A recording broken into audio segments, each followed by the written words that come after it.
High, ലോകത്തിലെ ആദ്യത്തെ website ആണെന്ന് അറിയാമോ? ലോകത്തിലെ ആദ്യത്തെ വെബ്സൈറ്റ് നിങ്ങൾക്ക് ആക്ച്വലി ഇപ്പോഴും പോയിട്ട് വിസിറ്റ് ചെയ്യാനും പറ്റും, അതേ ലുക്കിൽ കാണാനും പറ്റും, ഉപയോഗിക്കാനും പറ്റും. അതെങ്ങനെയാണെന്ന് പറഞ്ഞു തരുന്നതിന് പിന്നെ ചെറിയൊരു ഹിസ്റ്ററി പറഞ്ഞുതരാം. 1989 സേണിൽ വർക്ക് ചെയ്തുകൊണ്ടിരുന്ന ടിം ബേണേഴ്സ് ലീ എന്ന് പറഞ്ഞുകൊണ്ടൊരു പുള്ളിയുടെ തലയിലാണ് ആദ്യത്തെ വെബ്സൈറ്റിൻ്റെ ഐഡിയ ഉദിക്കുന്നത്. അന്ന് ഇന്റർനെറ്റ് അവൈലബിൾ ആണ്, പക്ഷേ ഇന്നത്തെ പോലത്തെ ഒരു ഡോക്യുമെന്റഡ് സ്ട്രക്ചർ ഒന്നുമല്ല. പുള്ളിയുടെ ഐഡിയ എന്തായിരുന്നു വെച്ച് കഴിഞ്ഞാൽ ഒരു ഡിസ്ട്രിബ്യൂട്ടഡ് ഇൻഫർമേഷൻ സിസ്റ്റം, അതായത് computer to computer hypertext എന്ന് പറഞ്ഞ ടെക്നോളജി ഉപയോഗിച്ചിട്ട് ഡോക്യുമെന്റുകൾ ലിങ്ക് ചെയ്യാനും ഷെയർ ചെയ്യാനും പറ്റുന്ന ഒരു സിസ്റ്റം. പുള്ളി ഇതിന് പ്രപ്പോസൽ സബ്മിറ്റ് ചെയ്തു. 1990 ഇതിനാവശ്യമുള്ള സാധനങ്ങളെല്ലാം ബിൽഡ് ചെയ്തു.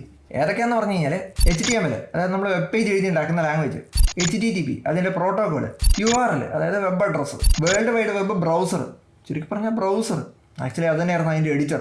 പിന്നെ അതിൻ്റെ വെബ് സെർവർ, അത് സേണിലെ തന്നെ ഒരു നെക്സ്റ്റ് കമ്പ്യൂട്ടറിലാണ് ഈ വെബ്സൈറ്റ് ആദ്യമായിട്ട് ഹോസ്റ്റ് ചെയ്യുന്നത്. പിന്നീട് 1991 ഇവർ വെബ്സൈറ്റിൻ്റെ പണിയെല്ലാം തീർത്ത് ലൈവാക്കി. പക്ഷേ എല്ലാവർക്കും ഉപയോഗിക്കാൻ പറ്റുന്ന രീതിയിലൊന്നും അല്ലായിരുന്നു.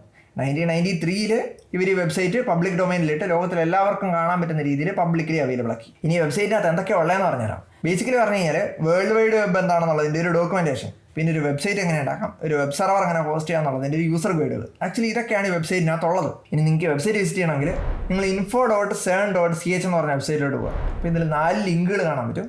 ഫസ്റ്റ് ലിങ്കിൽ ക്ലിക്ക് ചെയ്ത് കഴിഞ്ഞാൽ നിങ്ങൾക്ക് ഈ വെബ്സൈറ്റ് റോ ആയിട്ട് കാണാൻ പറ്റും. രണ്ടാമത്തെ ലിങ്കിൽ ക്ലിക്ക് ചെയ്ത് കഴിഞ്ഞാൽ നിങ്ങൾക്ക് അതൊരു കമാൻഡ് ലൈൻ ഇന്റർഫേസിൽ കാണാൻ പറ്റും, ചുമ്മാ ഷോ ഓഫ്. മൂന്നാമത്തെ ലിങ്കിൽ ക്ലിക്ക് ചെയ്ത് കഴിഞ്ഞ് കഴിഞ്ഞാൽ ഈ വെബ്സൈറ്റ് എങ്ങനെ ഉണ്ടായതെന്നുള്ളതിൻ്റെ ഒരു ഹിസ്റ്ററി കാണാൻ പറ്റും.